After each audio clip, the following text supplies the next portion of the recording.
ayadoo muran xoogan uu ku dhaxeeyay guddoonka baarlamaanka dowlad goboleedka Hirshabelle ayaa inta badan waxa xildhibaanada baarlamaanka dowlad goboleedka Hirshabelle yihiin kuwa ku kala qaybsan aragtidooda khilaafka u dhaxeeya guddoonka baarlamaanka dowlad goboleedka Hirshabelle. xildhibaan Nuur Xaanshi Warsame oo kamid ah xildhibaanada baarlamaanka ku sugan magaalada Jowhar ayaan wax ka weydiiyay khilaafka jira oo u dhaxeeya guddoonka baarlamaanka dowlad goboleedka Hirshabelle gudoomiyaha iyo gudoomiye ku-xigeenka labaad ayaa waxa uu tilmaamay in ay kulan ay yeesheen dhawaan kuna yeesheen magaalada Jowhar xildhibaanada ku sugan iyo gudoomiye ku-xigeenka labaad ee baarlamaanka dowlad goboleedka Hirshabelle iyo gudoomiye ku-xigeenka oo dib ugu soo laabtay magaalada Jowhar ayaa waxa uu xildhibaan Nuur Xaanshi in uu furan yahay kulankii baarlamaanka dowlad goboleedka Hirshabelle ayna dhawaan kulamadii caadiga ay yeelan doonaan mudanayaasha baarlamaanka dowlad goboleedka Hirshabelle. anigu waa kulanay xildhibaanada Jowhar joog intoodii badneed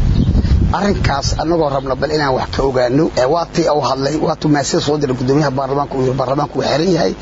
anaana awoodada iskale waatay khilaaftay gudoomiyaha ku-xigeenka labaad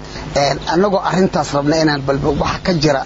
يعني أن أجانو يابن أو يعني قاب كبرلمان كو هوش صوت الله يابن أو قفل بقو في الجسية اللي يابيه أو والوكال على ينصب حني وحنون من أفريقيا اللي بان هن قدوم كعين كي كوباد أوي عبد الحسين جدو بدأ عفمان جرا يقبل لي قدوم كعين لا دور صوب بقني وأسوار يسني وحين نوشي جن إن هو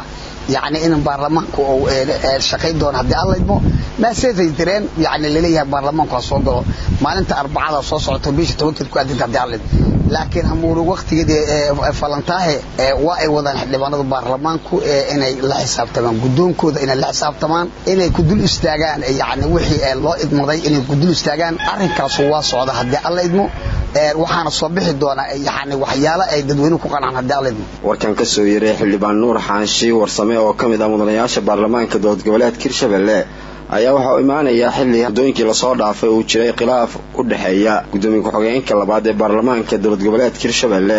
Canab Axmed Ciise gudoomiyaha baarlamaanka Sheekh Cismaan Bare Maxamed oo kol hore oo sheegay inuu xiran yahay kalfadhigii baarlamaanka dowlad goboleedka Hirshabelle kaasoo ay gudoomiye ku-xigeenka labaad ay ka soo horjeesatay